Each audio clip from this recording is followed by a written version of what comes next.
Hello friend, electrical life में आप सभी का स्वागत है। फ्रेंड्स, हम डिस्कस करेंगे पावर सिस्टम का क्लास नंबर 1। ठीक है, पावर सिस्टम का क्लास नंबर 1। और इसके लिए हमने जेबी गुप्ता बुक को सही समझा है। ठीक है, जेबी गुप्ता का जो बुक है उसको हमने करेक्ट समझा है, क्योंकि जेबी गुप्ता बुक में जो आपका ट्रांसमिशन एंड डिस्ट्रीब्यूशन है उसमें आपको 400 प्लस क्वेश्चन मिल जाएंगे, और जो स्विच गियर एंड प्रोटेक्शन है उसमें भी आपको 400 प्लस क्वेश्चन मिल जाएंगे। तो टोटल आपके 800 क्वेश्चन बन रहे हैं। तो इस 800 क्वेश्चन को अगर हम सॉल्यूशन कर लेते हैं तो लगभग आपका पावर सिस्टम कंप्लीट हो जाएगा। थोड़ा बहुत आपका सिर्फ जनरेटिंग बच जाएगा, जनरेटिंग स्टेशन वाला। ठीक है, पावर जनरेशन वाला बन जाएगा, तो वो बहुत बड़ा नहीं है।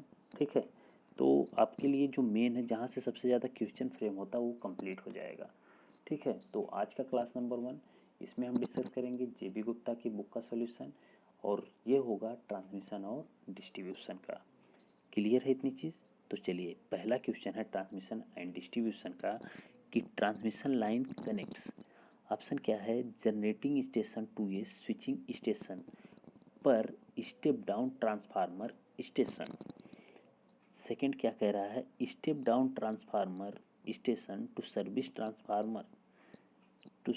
Transformer banks. थर्ड ऑप्शन क्या है? Distribution transformer to consumer premises. Four option क्या है? Service point to consumer premises. देखिए क्या कह रहा है, ट्रांसमिशन लाइन कनेक्ट कहाँ पर होती है। अगर हम बात करें तो जैसे देखिए, ट्रांसमिशन लाइन की बात की गई है, तो जैसे ये आपका एक जनरेटिंग स्टेशन है जहाँ पर आप बिजली जनरेट करते हो, और एक आपका होता है लोड सेंटर जहाँ पे आप बिजली को कंज्यूम करते हो। इतनी चीज़ है। अब इस जनरेटिंग स्टेशन से इस लोड सेंटर के बीच में हमें नीड्स होती है लाइंस की, और उस लाइन को हम बोलते हैं ट्रांसमिशन लाइन। इसी लाइन को हम क्या बोलते हैं? Transmission line. तो ट्रांसमिशन लाइन कनेक्ट किसके बीच में हो गई? कि जनरेटिंग स्टेशन और लोड सेंटर के बीच में आपकी कनेक्ट होती है ट्रांसमिशन लाइन। क्लियर है इतनी चीज़? तो इस क्वेश्चन का जो आंसर होगा वो ऑप्शन नंबर 1 करेक्ट होगा, कि जो ट्रांसमिशन लाइन कनेक्ट होगी जनरेटिंग स्टेशन से टू ए स्विचिंग स्टेशन, यानी कि जहाँ पे हम उसको यूज करते हैं, या फिर स्टेप डाउन ट्रांसफार्मर स्टेशन। ठीक है, आपको इतना ये भी पता है कि जो ट्रांसमिशन लाइन है जहाँ पे हम एनर्जी कि पावर जनरेट करते हैं, वहाँ पे हमारा स्टेप अप ट्रांसफार्मर होता है। ठीक है, स्टेप अप ट्रांसफार्मर होता है। उसके बाद अगर हम बात करें तो जितने भी हमारे पास ट्रांसफार्मर मिलते हैं, सारे के सारे स्टेप डाउन ट्रांसफार्मर मिलते हैं। देखिए, स्टेप अप ट्रांसफार्मर का मतलब क्या है? कि जो वोल्टेज को बढ़ा देता है, और स्टेप डाउन का मतलब क्या है? कि जो वोल्टेज को घटा देता है। तो इतनी चीज़ें आपको क्लियर होनी चाहिए। तो आपका स्टेप अप ट्रांसफार्मर कहाँ पे लगा होगा? तो सिर्फ और सिर्फ जनरेटिंग स्टेशन पर स्टेप अप ट्रांसफार्मर लगा होता है। उसके बाद ट्रांसमिशन लाइन में जितने भी ट्रांसफार्मर होते हैं, सारे के सारे स्टेप डाउन ट्रांसफार्मर होते हैं। ठीक है, अगर आपसे कभी कभी ये पूछे कि आप जनरेटिंग स्टेशन पर कितना वोल्टेज डेवलप कर सकते हैं, मैक्सिमम कितना वोल्टेज हम जनरेट कर सकते हैं, तो 11 kV। कितना कर सकते हैं? 11 kV हम वहाँ पे डेवलप कर सकते हैं। उससे कम ही होगा, उससे अधिक नहीं होता इंडिया में, इससे अधिक नहीं होगा इंडिया में। ठीक है, तो ये चीज़ भी हमें याद रखना है। चलिए अगला क्वेश्चन देखिए क्या है। अगला क्वेश्चन क्या कह रहा है? ये 3 phase 4 wire system is commonly used for. अब देखिए क्या कह रहा है, ये 3 phase and 4 wire system commonly use कहाँ पर किया जाता है? तो ऑप्शन क्या क्या है? Primary distribution, secondary distribution, primary transmission, secondary transmission. तो हम कहाँ पर यूज करते हैं? ठीक है, तो अगर हम बात करें 3 फेज 4 वायर की, तो 3 फेज 4 वायर जो होता है बेसिकली हम सबसे ज़्यादा यूज करते हैं सेकेंडरी डिस्ट्रीब्यूशन। सेकेंडरी डिस्ट्रीब्यूशन में वहाँ पे, या फिर सेकेंडरी डिस्ट्रीब्यूशन वह पॉइंट है जहाँ से हम फिर लोड लेते हैं, जहाँ से कंज्यूमर के घर में सप्लाई जाती है। ठीक है, तो इसलिए सेकेंडरी डिस्ट्रीब्यूशन में हमें नीड्स होती है न्यूट्रल की। ठीक है, क्या नीड होगी? न्यूट्रल की।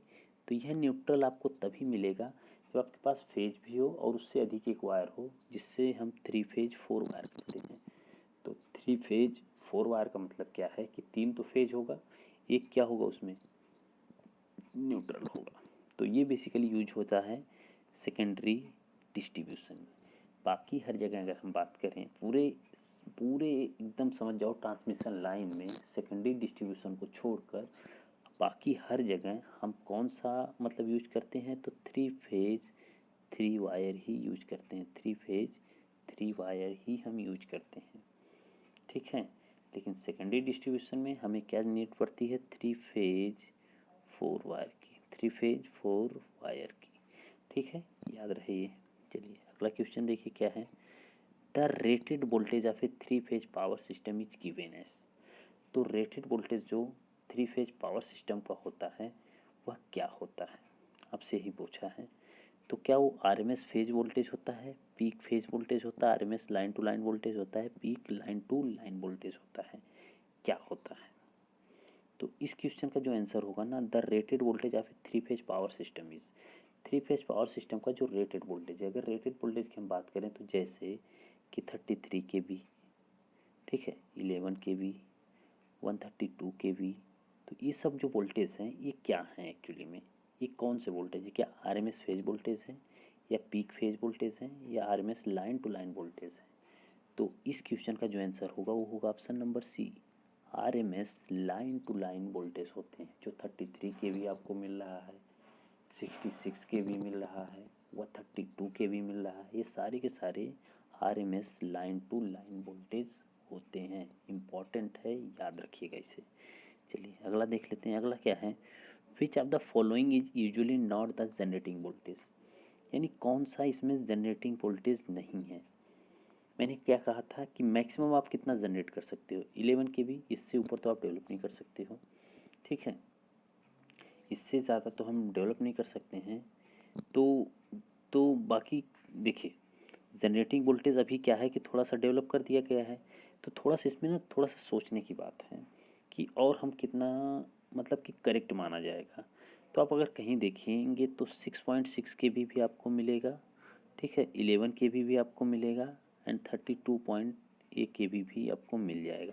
क्योंकि मॉडर्न टाइम पे अभी क्या है कि आप 25 kV तक डेवलप कर सकते हो, ठीक है, 25 kV तक क्या कर सकते हो, डेवलप कर सकते हो, ठीक है, जिसको हम कह सकते हैं कि maximum generation voltage in advance country, ठीक है। एडवांस कंट्री में अगर हम बात करें तो एडवांस कंट्री में 33 kV तक आप क्या कर सकते हो, डेवलप कर सकते हो, ठीक है। तो ये क्वेश्चन जो बना है उसी बेसिस पे है। तो इसमें जो मतलब क्या है कि कौन सा नहीं है, तो 9.9 kV आपका क्या होगा, रॉन्ग आंसर है, यानी यही क्या होगा, करेक्ट होगा कि 9.9 जो है ये जनरेटिंग वोल्टेज नहीं है। उसके बाद 66 पॉइंट मतलब 60 मतलब 6.6 kV, 11 kV एंड 13.2 kV जो है सारे के सारे क्या है, जनरेटिंग वोल्टेज हैं, ठीक है। चलिए अगला क्वेश्चन क्या है, अगला है, in a transmission system the feeder supplies power to. तो ट्रांसमिशन सिस्टम में जो फीडर होता है यह किसको पावर सप्लाई करता है। अब देखिए क्या है, फीडर की अगर हम बात करें किसको सप्लाई करेगा, यही आपसे पूछा है। तो जो फीडर होगा ये किसको करेगा, क्या ट्रांसफार्मर सबस्टेशन को करेगा, सर्विस मेंस को करेगा, डिस्ट्रीब्यूटर को करेगा, या ऑल ऑफ दी अबव। तो जो फीडर होता है, फीडर ये सप्लाई करेगा किसको, डिस्ट्रीब्यूटर को, किसको करेगा, डिस्ट्रीब्यूटर को करेगा। अब देखिए फीडर क्या है, बेसिकली फीडर एक कंडक्टर है आपका, क्या है, फीडर एक conductor which connect the station in some cases generating station to the area to be feed by two station, generally from the feeder no tapping in taken to consumer. अब देखिए क्या है, feeder क्या है, feeder connect करता है distributor से, और फीडर में कभी भी आप ना टैपिंग नहीं कर सकते हो, इम्पॉर्टेंट चीज़ है, इसको भी आप याद रखिएगा, फीडर में हम कभी भी टाइपिंग नहीं कर सकते हैं। तो जिसके कारण से करंट लोडिंग मतलब जो करंट की लोडिंग होती है फीडर के ऊपर वो क्या होती है, हमेशा सेम होती है, जो भी उसकी लेंथ रहेगी। तो कभी भी करंट का जो ड्रॉप होगा, ठीक है, करंट ड्रॉप वो फीडर में नहीं होता है, ठीक है, करंट का जो ड्रॉप होगा वो फीडर में नहीं होगा। अब उसके बाद तो जब करंट का ड्रॉप नहीं होगा तो इसको हम कैसे डिज़ाइन करेंगे, जब करंट का ड्रॉप नहीं हो रहा है तो फीडर को डिज़ाइन किया जाता है उसकी करंट कैरिंग कैपेसिटी के ऊपर, उसकी करंट कैरिंग कैपेसिटी के ऊपर, उसकी करंट कैरिंग कैपेसिटी के ऊपर इसको डिज़ाइन किया जाता है, ठीक है। और फीडर जो होता है वो कनेक्ट किससे होता है, डिस्ट्रीब्यूटर से। देखिए सबसे पहले होगा फीडर, फीडर के बाद डिस्ट्रीब्यूटर, डिस्ट्रीब्यूटर के बाद होता है सर्विस मेंस, सर्विस मेंस, तो इम्पॉर्टेंट है ये सीरीज आप याद रखो कि पहले फीडर, फिर डिस्ट्रीब्यूटर, फिर सर्विस मेंस होगा, ठीक है। और जो फीडर होगा, फीडर में किसी भी प्रकार की टाइपिंग नहीं होगी, और फीडर की डिज़ाइनिंग जो होती है वो किस पर होती है, वो होती है करंट कैरिंग कैपेसिटी के ऊपर। करंट कैरिंग कैपेसिटी के ऊपर फीडर को डिज़ाइन किया जाता है। क्लियर हो गया इतनी चीज़। चलिए अगला क्वेश्चन देखते हैं। अगला है feeder is design mainly from the point of view. अब देखिए अभी बोल दिया गया ना कि फीडर किस पर डिज़ाइन किया जाता है, तो बेसिकली जो फीडर होता है वो डिज़ाइन किया जाता है आपका, it's a current carrying capacity, यानी उस फीडर में कितनी करंट कैरिंग कैपेसिटी है उसी पर उसकी डिज़ाइनिंग की जाती है। तो इम्पॉर्टेंट है, कई बार ये क्वेश्चन पूछा गया है कि फीडर को डिज़ाइन किस पर किया जाता है, तो करंट कैरिंग कैपेसिटी के ऊपर फीडर को डिज़ाइन किया जाता है। चलिए अगला क्वेश्चन क्या है। अगला क्वेश्चन है distributor are design from the point of view of. अब क्वेश्चन क्या पूछ दिया कि जैसे फीडर कनेक्ट हो रहा था डिस्ट्रीब्यूटर से, और फीडर को डिज़ाइन हम कर रहे थे कैसे, करंट कैरिंग कैपेसिटी के ऊपर से, लेकिन डिस्ट्रीब्यूटर अगर इससे कनेक्ट है तो क्या डिस्ट्रीब्यूटर भी डिज़ाइन होगा करंट कैरिंग कैपेसिटी के, या फिर कैसे डिज़ाइन किया जाएगा इसको, ठीक है, ये चीज़ पूछा गया है। अब देखिए क्या है कि जो फीडर है, फीडर में तो हम टाइपिंग नहीं कर रहे थे, लेकिन जो डिस्ट्रीब्यूटर है ना, वहाँ पे आप टाइपिंग प्रोवाइड कर सकते हो, वहाँ पे क्या कर सकते हो, टाइपिंग प्रोवाइड कर सकते हो। अगर आप उसमें टाइपिंग प्रोवाइड कर सकते हो तो इसका मतलब है कि जो सप्लाई मतलब आप कंज्यूमर को दे रहे हो उसकी करंट क्या होगी, लेंथ के हिसाब से चेंज होती रहेगी। जैसे अगर टाइपिंग का मतलब क्या है, जैसे ये देखिए, ये मान लीजिए हमारी ट्रांसमिशन लाइन है। अब यहाँ से क्या है कि मान लीजिए टाइपिंग प्रोवाइड करके यहाँ का वोल्टेज क्या कर दिए, यहाँ वोल्टेज ड्रॉप आप घटा दिए। अगर यहाँ वोल्टेज ड्रॉप कुछ हो गया तो इसका मतलब इस लेंथ पे, यानी इधर जो वोल्टेज मिलेगा, यहाँ मान लीजिए 33 kV है, लेकिन यहाँ पे कुछ ना कुछ ड्रॉप हो गया तो यहाँ पे वोल्टेज क्या होगा, लेस देन हो जाएगा 33 kV, मान लीजिए 30 kV ही मिलेगा, ठीक है, कितना मिलेगा 30 kV। तो जैसे जैसे लेंथ बढ़ती जाएगी वोल्टेज ड्रॉप आपका बढ़ रहा है, तो जिससे स्टेशन पर या फिर सप्लाई पर जो वोल्टेज मिलेगा वो क्या होगा, घटता चला जाएगा। इसका मतलब है कि जो भी डिस्ट्रीब्यूटर है वहाँ पे हम टैपिंग कर देते हैं जिससे वोल्टेज ड्रॉप आ जाता है। तो टैपिंग प्रोवाइड करने से वोल्टेज ड्रॉप आ जाता है, उस वोल्टेज ड्रॉप के अकॉर्डिंग ही हम क्या कर देंगे, डिस्ट्रीब्यूटर को डिज़ाइन कर देंगे। तो इम्पॉर्टेंट है मैं क्या बोल रहा हूँ कि डिस्ट्रीब्यूटर में क्या होता है कि यह लेंथ के हिसाब से जो करंट होती है वो चेंज होती रहती है। तो लेंथ के हिसाब से जब करंट चेंज होती रहती है तो इसको हम क्या करेंगे, डिज़ाइन करेंगे उसके वोल्टेज ड्रॉप के डिज़ाइन, मतलब कि उसके मतलब कि जो भी जो उसका करंट की मतलब चेंज हो रहा है तो वहाँ पे कुछ ना कुछ वोल्टेज ड्रॉप होगा, तो उस वोल्टेज ड्रॉप पर ही हम डिस्ट्रीब्यूटर को डिज़ाइन कर देते हैं, ठीक है। तो बहुत इंपॉर्टेंट क्वेश्चन है कि डिस्ट्रीब्यूटर को किस पर डिज़ाइन किया जाता है, तो वोल्टेज ड्रॉप पर डिज़ाइन किया जाता है। इम्पॉर्टेंट है, याद रखना, बहुत ही इम्पोर्टेंट क्वेश्चन है ये, ठीक। चलिए अगला क्वेश्चन क्या है। अगला है transmission and distribution of electrical power by underground system is superior to overhead system in respect of. अब देखिए क्या है कि क्वेश्चन है नॉर्मल ही है कि अंडरग्राउंड सिस्टम जो है वो सुपीरियर होता है ओवरहेड सिस्टम से, तो किसके रिस्पेक्ट में होता है, ऑप्शन देख लेते हैं। ऑप्शन है अपीयरेंस एंड पब्लिक सेफ्टी। हाँ, तो पब्लिक सेफ्टी के हिसाब से जो अंडरग्राउंड सिस्टम होता है वो बहुत ही अच्छा होता है, क्योंकि अंडरग्राउंड का मतलब क्या है कि वो ज़मीन के अंदर रहेगा, तो आप कोई भी वर्क मतलब अर्थ पे कर सकते हो, ज़मीन पर कोई भी काम कर सकते हो, पब्लिक को कोई भी मतलब कि डिस्टर्बेंसेस नहीं होगा इसके कारण से, ठीक है। उसके बाद मेंटेनेंस कॉस्ट इसकी क्या होगी, उतना ज़्यादा नहीं होगी, जिसके कारण से इसको हम क्या मानते हैं, सुपीरियर मानते हैं। एंड मतलब थर्ड ऑप्शन क्या है, frequency of fault, power failure and accidents. तो इसमें जो होता है फ्रीक्वेंसी का फॉल्ट एंड पावर फेलर ये बहुत ही कम, मतलब इसके कारण से जो एक्सीडेंटल्स होते हैं वो बहुत ही कम हो जाएंगे। तो अंडरग्राउंड सिस्टम हर तरीके से बेस्ट है ओवरहेड सिस्टम से, बट इसमें ज़्यादा वोल्टेज तक अभी हम इसको डिज़ाइन नहीं किए गए हैं, ये 66 kV तक ही अभी, और बाकी अभी अर्बन एरियाज़ में ही इसको यूज़ किया जा रहा है, अभी सिटीज़ में इसका यूज़ नहीं किया गया है, ठीक है। तो इसके लिए करेक्ट आंसर होगा all of the above, all of the above. चलिए अगला क्वेश्चन क्या है। अगला है the main drawback of underground system overhead system is are. Main drawback क्या है अंडरग्राउंड सिस्टम का ओवरहेड सिस्टम से? तो ओवरहेड सिस्टम से क्या है, देखिए ऑप्शन क्या है, exposure to lightning, heaviest initial cost, exposure to atmospheric hazards such as smoke, ice, wind, etc. Inductive interference between power and communication circuit।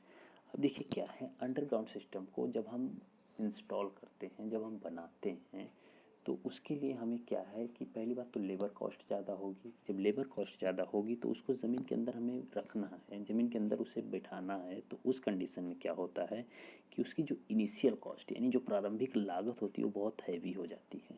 ठीक है, उसकी प्रारंभिक लागत क्या हो जाती है, बहुत ही हैवी हो जाती है। इसलिए हम कहते हैं कि जो अंडरग्राउंड सिस्टम का मेन ड्रॉबैक है वो क्या है कि इसकी इनिशियल कॉस्ट बहुत ही हाई होती है, लेकिन इसकी रनिंग कॉस्ट अगर आपसे पूछे इसकी रनिंग कॉस्ट, तो रनिंग कॉस्ट इसकी क्या होती है, लो होती है। इम्पॉर्टेंट है, ये भी याद रखो आप, ठीक है, बट इनिशियल कॉस्ट हाई होता है।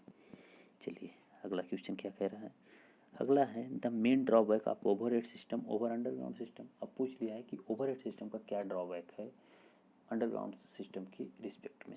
तो ऑप्शन देख लेते हैं, underground system is more flexible than overhead system, higher charging current, surge problem, higher initial cost. तो क्या होगा, यही आपसे पूछा है। तो इस क्वेश्चन का जो आंसर होगा वो होगा सर्ज प्रॉब्लम। मतलब क्वेश्चन नंबर 10 का जो आंसर होगा वो क्या होगा, ऑप्शन नंबर सी करेक्ट होगा। ठीक है, यानी सर्ज प्रॉब्लम होती है किस में, ओवरहेड सिस्टम में सर्ज की प्रॉब्लम होती है, जबकि अंडरग्राउंड सिस्टम में सर्ज की कोई भी प्रॉब्लम नहीं होती है। ठीक है, चलिए अब अगर हम बात करें कि क्वेश्चन क्या है, देखिए by increasing the transmission voltage double of its original value the same power can be dispatched keeping the line loss. अब देखिए क्या है कि by increasing the transmission voltage double of its original value the same power can be dispatched keeping the line losses equal to its original value, half of original value, double of its original value, 1/4 of original value। तो 11 question का जो answer होगा वो D होगा, 1/4 of original value. अब देखिए क्या है, अगर हम बात करें तो जो पावर होती है, जो आपकी पावर होती है वो क्या होती है, वोल्टेज का, ठीक है, वोल्टेज का जो भी होता है इन्वर्सली प्रोपोर्शनल होती है उसके स्क्वायर के। ठीक है, जो भी आपका लाइन लॉस अगर हमारे पास है तो लाइन लॉस हमारी जो होगी, ठीक है, लाइन लॉस जो होगी वो हमारी होती है inversely proportional to V square. ठीक है, यानी अगर हमारा वोल्टेज डबल हो रहा है तो हमारी जो लाइन लॉस है वो क्या हो जाएगी, 1/4 हो जाएगी। ठीक है, 1/4 हो जाएगी, जो कि ऑप्शन नंबर डी में आपको दिया गया है, ऑप्शन नंबर डी में दिया गया है। या फिर for transmission of A given amount of power if transmission voltage is double current will be half. ठीक है, अगर हम देखें क्या मतलब है कि जैसे P बराबर V इंटू आई है, ठीक, तो अब P आप नहीं जानते हो, इसको क्या कर दियो हमने दुगना, तो I बराबर क्या होता है 2V/P। तो उस कंडीशन में क्या होगा कि करंट हमारी क्या हो जाएगी, आधी। ठीक है, क्योंकि पावर को कांस्टेंट करने के लिए अगर मैं बात करूं P बराबर V इंटू आई है, तो पावर को कांस्टेंट करने के लिए अगर वोल्टेज इंक्रीज होगा तो करंट क्या होगी, डिक्रीज होगी, तभी जाके आपका पावर क्या बनेगा, कांस्टेंट बनेगा। तो पावर को कांस्टेंट करने के लिए V हम इंक्रीज कर रहे हैं, तो जिस रेशियो में V इंक्रीज होगा उसी रेशियो में I क्या होगा, डिक्रीज होगा। तो उसी रेशियो में अगर I डिक्रीज हुआ तो इसका मतलब करंट क्या हो जाएगी, half. Therefore the line losses will be reduce to 1/4। अब देखिए लाइन लॉसेस क्या होगी, रिड्यूस हो जाएगी, क्यों, क्योंकि लॉसेस जो होता है वो क्या होता है, I² R होता है। लॉसेस क्या होता है, I² R। अब ये हाफ हो गया है तो I/2 का हाफ करेंगे तो ये क्या होगा, I²/4 हो जाएगा, I²/4। तो इसीलिए हम कह रहे हैं कि जो लाइन लॉसेस है वो क्या हो जाएगी, 1/4 ऑफ ओरिजिनल वैल्यू। तो आप चाहे जैसे समझो आंसर आपका वही चीज़ मिलना है, लेकिन आपको तरीका भी तो पता होना चाहिए ना कि कितने तरीके से आप इसको सॉल्व कर सकते थे। ठीक है, चलिए अगला क्वेश्चन देखिए क्या है, अगला क्वेश्चन है If a fixed amount of power is to be transmitted over a certain length with fixed power loss, it can be said that the volume of conductor is। अब देखिए क्या कह रहा है कि the fixed amount of power, यानी power आपकी constant है, ट्रांसमिट कर रही है ओवर ए सर्टेन लेंथ, एक सर्टेन लेंथ में, एक निश्चित लेंथ में, विथ फिक्स्ड पावर लॉस, और पावर लॉस भी उसमें क्या है, फिक्स है। तो it can be said that the volume of conductor is. Option देख लेते हैं कि वॉल्यूम ऑफ कंडक्टर इज क्या दिया है ऑप्शन में। ऑप्शन का जो दिया है वो क्या है, inversely proportional to magnitude of voltage and that of power factor of the load, and inversely proportional to square of the voltage and square of power factor of the load, proportional to square of voltage that of power factor of the load, proportional to magnitude of the voltage only। ठीक है, तो question number जो 12 है इसका answer होगा option number B, यानी inversely proportional to square of voltage and square of power factor of the load.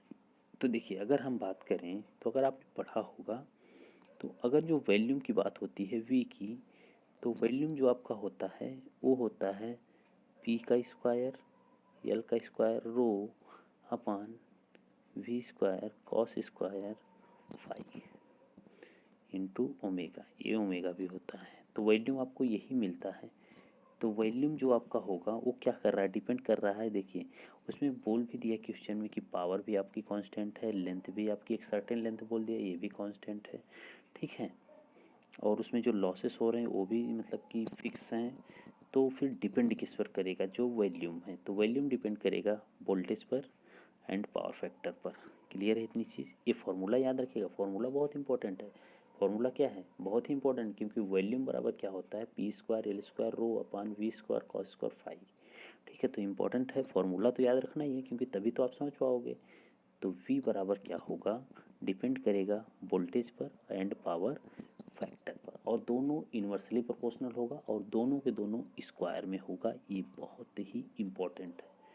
अगर मैं बात करूं कि फॉर्मूला आया कहाँ से, तो देखिए मैं थोड़ा शॉर्ट में आपको बता दे रहा हूँ, फटाफट आप निकाल सकते हो। फॉर्मूला कठिन नहीं है, क्योंकि आपको पता है पी बराबर वी आई कॉस फाई होता है, पी बराबर वी आई कॉस फाई। ठीक, इतना तो आपको पता है ना। और आर बराबर आपको पता है कि रो एल बाई ये भी होता है, ये भी आपको पता है, इतनी चीज़ तो पता है ना। और जो लॉसेस होता है वो होता है I square R, I square R. तो आई स्क्वायर की जगह आप देखो एक चीज़ पहले यहाँ से, आई की जगह क्या रख सकते हो, पी बटे वी स्क्वायर कास फाई, ये रख सकते हो कि नहीं, आई की जगह इतना तो रख सकते हो ना, ये तो पता ही है। और आर की जगह रोयल बाई ये रख सकते हैं। तो जो लॉसेस है, लॉसेस की जगह हमारे पास आ जाएगा पी स्क्वायर बटे V square cos square phi, इसमें तो कोई डाउट नहीं है। और रो यल बाई ए बन जाएगा हमारे पास ऐसा। ठीक है, इतनी चीज़ में। और मान लीजिए कि और cross sectional of a conductor, तो ये जो है ना, ये क्रॉस सेक्शनल ऑफ कंडक्टर है, तो ए बराबर क्या हो जाएगा, ये डब्ल्यू भी यहाँ ला देंगे लॉसेस को, तो P square upon V square cos square हो जाएगा, कॉस स्क्वायर फाई। तो बटे रो यल बटे ए, मतलब कि ये क्या था, डब्ल्यू था, ये हम कर दिए।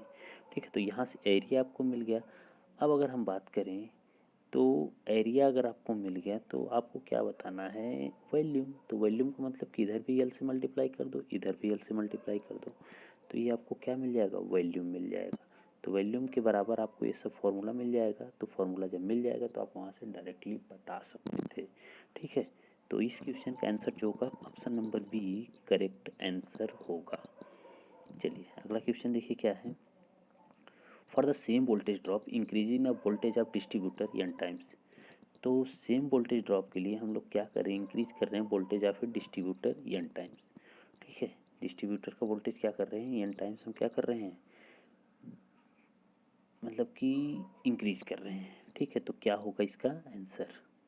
अब देखिए इस क्वेश्चन में थोड़ा सा और इंटरेस्ट है, क्या है कि सेम वोल्टेज ड्रॉप हो रहा है, तो इंक्रीज कर रहे हैं voltage of distributor N times, तो उसका वोल्टेज हम इंक्रीज कर रहे हैं एन टाइम्स। तो reduce the cross sectional of conductor by N times, तो उसका जो क्रॉस सेक्शनल है वो कितने टाइम्स कम हो जाएगा, एन टाइम्स ही क्या हो जाएगा, कम हो जाएगा।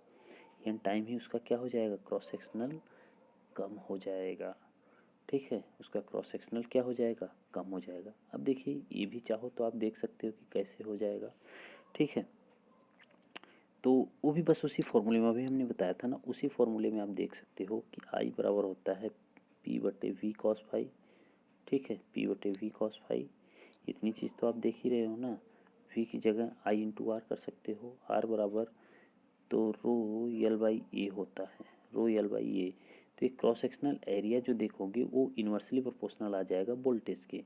जो क्रॉस सेक्शनल देखिए वी बराबर होता है आई इंटू आर, आर की जगह आप रख सकते हो रो यल by A.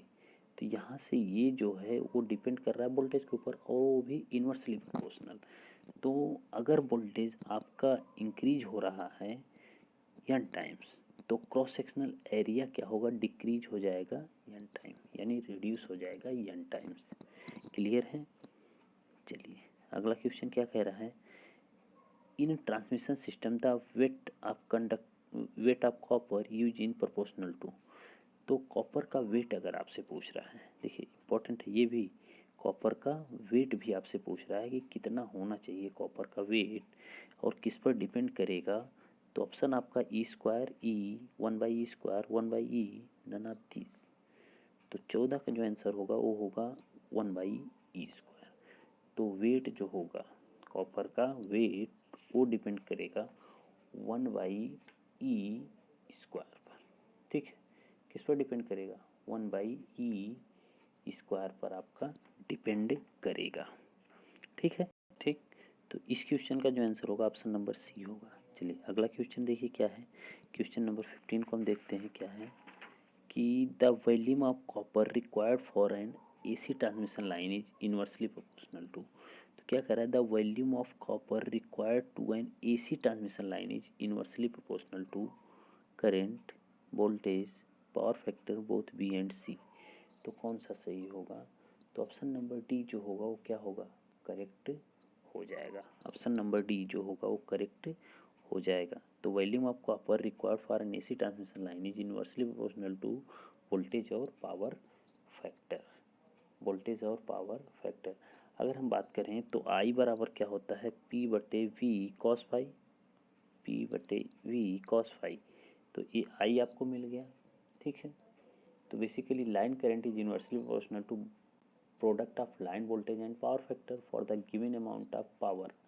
So the area of cross sectional and therefore volume of copper required varies inversely as the supply voltage as well as power factor.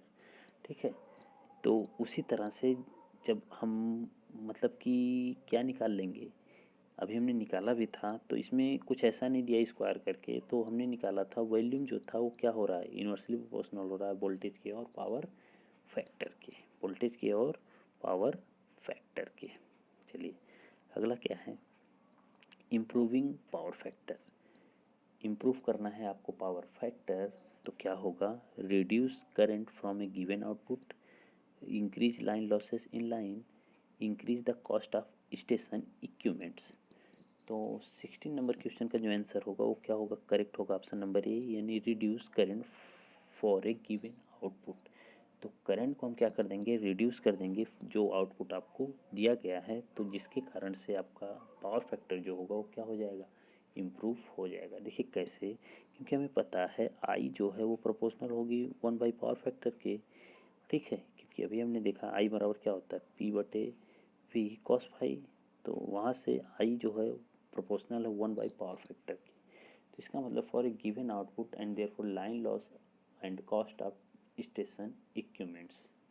ठीक है, तो इम्प्रूविंग पावर फैक्टर के लिए क्या हम करेंगे, रिड्यूस करेंगे current for a given output, reduce करेंगे करंट को फॉर ए गिवन आउटपुट। ठीक है, क्यों, क्योंकि आई बराबर प्रोपोर्शनल 1/pf। तो भाई हमें ये करंट डिक्रीज करनी पड़ेगी तभी तो पी एफ हमारा इंक्रीज होगा। ठीक है, यही बात तो है ना कि आई अगर हमारा डिक्रीज होगा तभी तो पावर फैक्टर इंक्रीज होगा। तो बस वही चीज़ हम कह रहे हैं। ठीक है, चलिए अगला क्वेश्चन क्या है, अगला है for same conductor length same amount of power same losses and same maximum voltage to earth which system require minimum conductor area. ठीक है, किसमें सबसे मिनिमम कंडक्टर एरिया हमको मिलता है, ये बहुत ज़रूरी है। चलिए मैं 3-4 चीज़ें इसमें आपको बता देता हूँ जिसमें आपको बहुत बार पूछा जाता है। देखिए अब मैं स्टार्ट करता हूँ, जैसे कि हम जो है बेसिकली सिस्टम हमारा मतलब कि डिस्ट्रीब्यूट होगा, या फिर हम कह सकते हैं डिवाइड किया गया है, वो 3-4 पार्ट में डिवाइड किया गया है। एक तो है हमारे पास डीसी सिस्टम, ठीक है, डीसी सिस्टम। और अगर हम बात करें तो ये हमारे पास है डीसी सिस्टम में 2 wire system, 2 wire mid point earth, 3 wire system, फिर एसी सिंगल फेज है, फिर एसी 2 फेज है, फिर एसी 3 फेज सिस्टम है। तो सबका जो पावर मतलब कि आता है हमारा कि same maximum voltage between conductor and same maximum voltage between यानी 2 कंडक्टर, 2 कंडक्टर के बीच में सेम वोल्टेज होगा, यानी या फिर सेम वोल्टेज होगा कंडक्टर और अर्थ के बीच में। तो उस कंडीशन में क्या क्या चीज़ें हमको मिलती हैं? देखिए सबसे कम क्या होगा, सबसे कम एरिया किस में होगा, तो होता है 3 वायर डीसी में। किस में होता है? 3 वायर डीसी में। और बोले तो एरिया कितना होता है, तो एरिया हमारे पास होता है 0.3125, 0.3125 होता है, ठीक है। और अगर हम बात करें कि 2 कंडक्टर के बीच में कितना होता है, ये जो था 0.3125 ये था एक अर्थ मतलब एक कंडक्टर और अर्थ के बीच का। लेकिन अगर पूछता है एक कंडक्टर मतलब 2 कंडक्टर के बीच में कितना होता है, तो 1.25 होता है, 1.25 होता है, ठीक है। तो ये सबसे कम होता है। उसके बाद अगर हम बात करें तो अभी देखिए इस क्वेश्चन में क्या है, which of the following distribution system is prefer for good efficiency and high economy. तो good efficiency and high economy के लिए हम सबसे ज़्यादा यूज किसको करते हैं, तो हम यूज करते हैं 3 फेज 4 वायर को, ठीक है, 3 फेज 4 वायर को, 3 फेज 4 वायर को हम सबसे ज़्यादा यूज करते हैं। और 3 फेज 4 वायर में एक अर्थ और एक कंडक्टर के बीच में जो आपको मतलब कि मैक्सिमम वोल्टेज मिलता है वो आपका होता है 0.583 अपॉन कॉस स्क्वायर फाई। ये क्या है, एक कंडक्टर और अर्थ के बीच में, और 2 कंडक्टर के बीच में अगर पूछता तो 1.75 बटे कॉस स्क्वायर फाई होगा। तो ये भी आपको याद रखना है। चलिए अगला क्या कह रहा है, with the same maximum voltage to earth which of the following AC system with 0.8 power factor will need more copper in comparison to DC 2 wire system। तो क्वेश्चन को देखिए और क्वेश्चन के हिसाब से आपका जो आंसर बनेगा वो आंसर बनेगा ऑप्शन नंबर डी, यानी 3 फेज 4 वायर, यानी आउटर मोस्ट आपके पास क्या होना चाहिए, न्यूट्रल होना चाहिए। तो इस क्वेश्चन का भी करेक्ट आंसर क्या होगा, ऑप्शन नंबर डी ही सही होगा। चलिए अगला क्वेश्चन क्या है, अगला है the main reason for using high voltage for long distance power transmission. तो लॉन्ग डिस्टेंस के लिए हम लोग क्या यूज करते हैं, हाई वोल्टेज यूज करते हैं, क्या रीजन है, यही आपसे पूछ रहा है कि रीजन क्या है। तो रीजन क्या है, reduction in transmission losses, reduction in time of transmission, increase in system reliability, none of this. तो क्या होगा इस क्वेश्चन का करेक्ट आंसर, तो इस क्वेश्चन का जो करेक्ट आंसर होगा वह होगा ऑप्शन नंबर ए, यानी कि रिडक्शन इन ट्रांसमिशन लॉसेस। यानी जो अगर हम लंबा ट्रांसमिशन लाइन यूज कर रहे हैं और वोल्टेज इंक्रीज कर रहे हैं तो P बराबर जो होगा VI होता है। तो वोल्टेज हमारा इंक्रीज होगा तो करंट हमारी क्या होगी, डिक्रीज, तभी तो पावर मेंटेन रहेगी। तो पावर को मेंटेन करने के लिए हम वोल्टेज को इंक्रीज कर रहे हैं, जिसके कारण से आई हमारा क्या हो रहा है, डिक्रीज हो रहा है। तो जब आई डिक्रीज हो रहा है तो इसका मतलब आई स्क्वायर आर का जो लॉसेस है वो क्या हो जाएगा, वो भी डिक्रीज होगा, वो भी क्या होगा, डिक्रीज होगा। तो जब ये डिक्रीज हो जाएगा तो हम कह सकते हैं कि reduction in transmission line losses. तो आई स्क्वायर आर क्या है, एक लॉसेस ही है। तो आई स्क्वायर आर लॉसेस हमारा क्या हो जाएगा, कम हो जाएगा, इसलिए हम हाई वोल्टेज प्रीफर करते हैं। तो इस क्वेश्चन का जो करेक्ट आंसर होगा वो ऑप्शन नंबर ए करेक्ट होगा, ठीक। चलिए अगला क्वेश्चन क्या है, 66 kV is suitable for transmission of power over. तो 66 kV is suitable for transmission of power over. तो 66 जो होती है नॉर्मली अडॉप्ट की जाती है 60, क्या यह है किलोमीटर है कि या 66 किलो वोल्ट, तो कितने किलोमीटर तक यूज की जाती है यही आपसे पूछा गया है। तो बेसिकली अगर हम बात करें तो इस क्वेश्चन का आंसर जो होगा वो होगा ऑप्शन नंबर बी, यानी 60 किलोमीटर। तो जो 66 केवी है वो नॉर्मली यूज की जाती है 60 किलोमीटर तक, ठीक है। तो याद रखना ये देखिए ट्रांसमिशन लाइन के टाइप हैं कि कौन सी ट्रांसमिशन लाइन शॉर्ट है, लॉन्ग है, और कौन सी मीडियम है। तो ऐसे जैसे जैसे क्वेश्चन आते जाएंगे वैसे वैसे हम इसके बारे में डिस्कशन करते जाएंगे, ठीक है। तो देखते हैं अगला क्वेश्चन। अगला क्वेश्चन क्या है, if 3 megawatt power is to be transmitted over a distance of 30 kilometre the desirable transmission voltage will be, desirable transmission voltage will be कितना होगा। तो क्वेश्चन नंबर 23 का है जो आंसर वो होगा ऑप्शन नंबर बी यानी 33 kV, ठीक।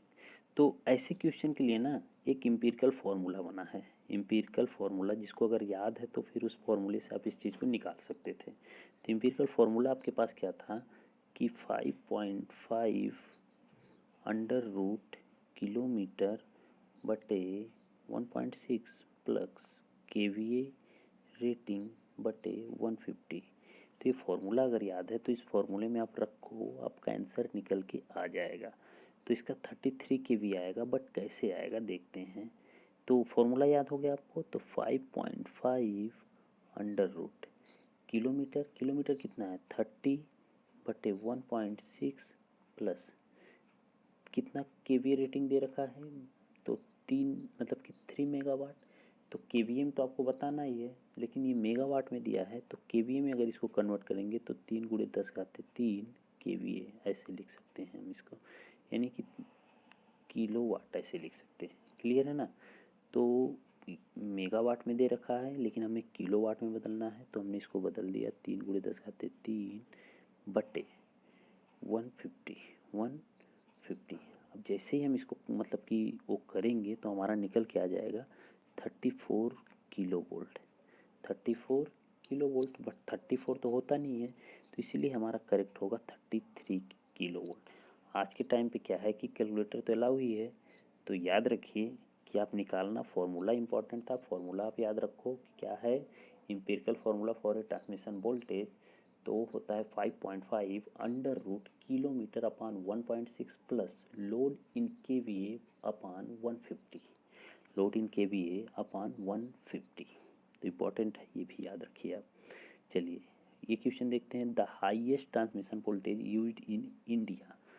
तो हाईएस्ट जो ट्रांसमिशन वोल्टेज है हम इंडिया में कितना यूज करते हैं, ठीक है। सबसे ज़्यादा हाईएस्ट जो वोल्टेज है इंडिया में सबसे ज़्यादा यूज कितना करते हैं, तो इसका आंसर जो है 400 किलो वोल्ट है। लेकिन आज के टाइम पे जो आपको आंसर मिलेगा वो 765 kV, क्योंकि शायद PGCIL या फिर SSC JEE में एक क्वेश्चन आया था और वहाँ पे 765 kV को करेक्ट माना गया है, 765 kV को क्या माना गया है, करेक्ट माना गया है। तो अब क्वेश्चन जो आपका आए वो क्या होना चाहिए, 765 किलो वोल्ट, ठीक है। अगर हम देखें तो इसका आंसर भी शायद हाँ इतना ही दिया है, 765 किलो वोल्ट ही दिया है, ठीक है। तो यही क्या होगा, इसका करेक्ट आंसर हो जाएगा, ठीक है। तो आज हम इतने क्वेश्चन को करते हैं, नेक्स्ट वीडियो में हम फिर लेके आएंगे और भी शानदार क्वेश्चन जो कि इसके आगे आपको मिल रहे हैं। तो वीडियो में बने रहें, नए हैं तो चैनल को सब्सक्राइब करें, शेयर करें और लाइक करना ना भूलें। Okay, thank you.